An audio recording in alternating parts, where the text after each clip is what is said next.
Welcome back, future criminologists. In this video, I will be discussing in flagrante delicto arrest. There are three instances of a valid warrantless arrest. 1. In flagrante delicto arrest. 2. Doctrine of hot pursuit or hot pursuit arrest. And 3. SKP. But in this video, we will focus only on the first one, in flagrante delicto arrest. In flagrante delicto arrest. The meaning of in flagrante delicto lies in its Latin origin, which in the law refers to catching someone in the act of committing a crime or to catch someone red-handed.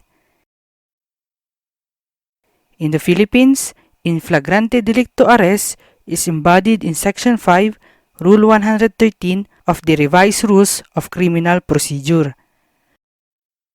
Section 5, Rule 113 of the Revised Rules of Criminal Procedure states that a peace officer or a private person may, without a warrant, arrest a person when, in his presence, the person to be arrested has committed, is actually committing, or is attempting to commit an offense. Sa madaling sabi, pag sinabing in flagrante delicto, ginawa, ginagawa, o gagawin ang krimen sa presensya ng pulis o sibilyan. An in flagrante delicto warrantless arrest is another way of saying citizen's arrest. This is true because any citizen may detain or place another under citizen's arrest when he has just seen that a person commit the crime. For example, if a person is caught in the act of stealing money from a sari-sari store, he may be immediately arrested without any warrant. 2 requisites for the validity of an in flagrante delicto. For a warrantless arrest of an accused caught in flagrante delicto to be valid, 2 requisites must concur. 1. The person to be arrested must execute an overt act indicating that he has just committed, is actually committing, or is attempting to commit a crime. And 2.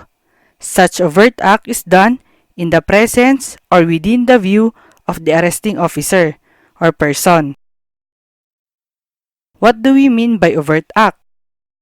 Overt act or external act has been defined as some physical activity or deed indicating the intention to commit a particular crime, more than a mere planning or preparation, which, if carried out to its complete termination, following its natural course, without being frustrated by external obstacles, nor by the voluntary desistance of the perpetrator, will logically and necessarily ripen into a concrete offense. Now we go to methods of arrest when the arrest is in flagrante delicto. If the arrest is being made by a peace officer, the officer shall inform the person to be arrested of his authority and the cause of the arrest without a warrant. If the arrest is being made by a private person, the private person shall inform the person to be arrested of the intention to arrest him and the cause of the arrest. Instances when the giving of information is not applicable. First, when the person to be arrested is engaged in the commission of an offense or is pursued immediately after its commission.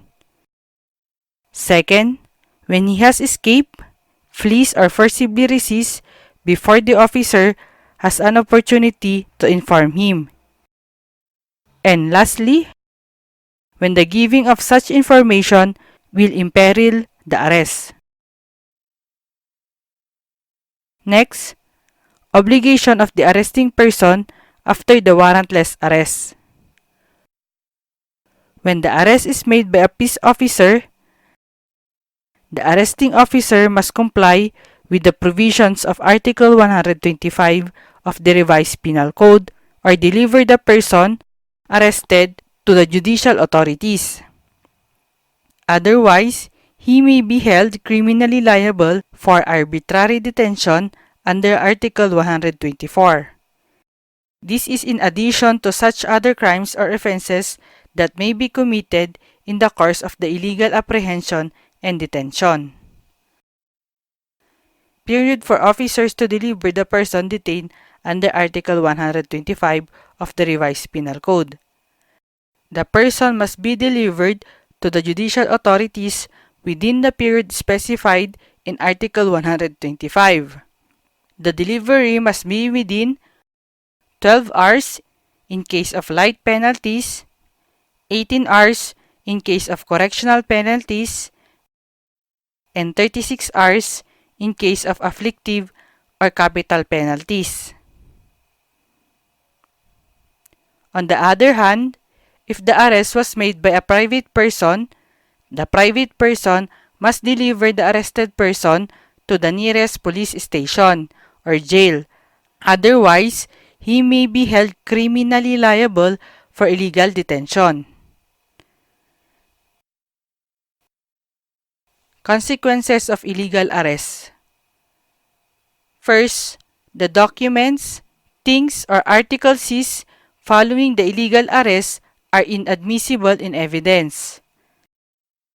Second, the arresting person may be held criminally liable for unlawful arrest under Article 269 of the Revised Penal Code. Third, the arresting officer may be held civilly liable for the damages under Article 32 of the new Civil Code. And fourth, he may also be held administratively liable.